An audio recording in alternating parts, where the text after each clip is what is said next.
Hi guys, we're going to be learning how to etch and bond a class 2 composite. So class 2 is like an AMO, BDO, IJO, IMO, IDO, JMO. So we're going to start etching now, but before you start etching, always make sure your teeth are nice and clean. As you can see, there's heme in here, so I would never start etching when there's blood in the prep. So got to do a thorough rinse.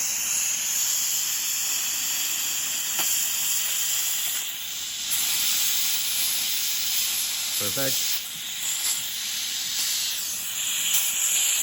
So when you're gonna etch, keep the teeth really wet, actually, ironically, because etch penetrates really well if the teeth are like really wet.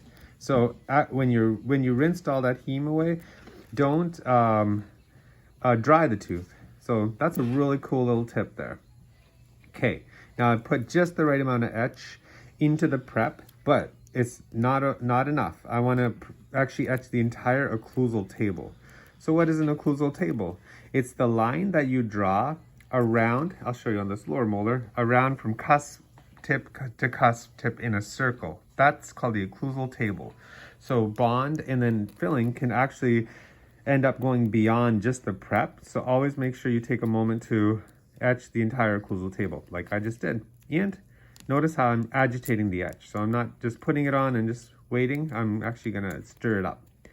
15 seconds is the appropriate time to etch. So 15 seconds it's being. Now we're gonna go ahead and rinse all that etch away. I love to spray air and water. It's more aggressive than just water. Oh, notice how my water tip is perpendicular to the surface of the tooth. So remember, this is perpendicular. This would be parallel. I see some beginner assistants rinsing like this. But there's no guarantee that you're actually getting the etch out of the box here, interproximal box. So always fight for that position and really be perpendicular.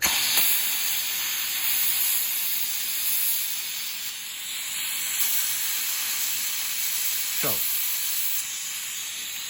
next step, make sure you don't over dry. The tooth should be not wet as it was before, but just slightly moist. So I'm going to dry this side perfectly. Now I'm going to over dry I and J. And I want you to see the difference. So I'm desiccating or like making this tooth chalky dry. So this is a big mistake because the bond will not penetrate. So you can see this is so chalky and dry looking, but these are almost a little moist looking, but no puddles of water, but just slightly glistening a little. So this is A and B are perfect, I and J are too dry. I'm gonna add some moisture back now. Great, we're on to bonding. So I'm gonna show you how to put the bond in the dish here. So I'm gonna turn off my light so the bond doesn't cure. And it's a little dark, but so maybe I'll turn on my light and just dim it. There. So give the bond a little shake. Not urgent. You don't even need to really do that. So I am only doing 4 teeth, small prep. So I'm going to put the smallest amount of bond. So I hear people saying like, "Oh, I just poured out, Dr. Paul." Well, watch this. That's how little you can do. So that would probably suffice for this case. But hey, if we didn't end up with enough bond, that's cool. We just put more in later. So let's gonna bond our teeth now. So let's move on back. So in bonding, I think we might have to leave it on, eh? Yeah.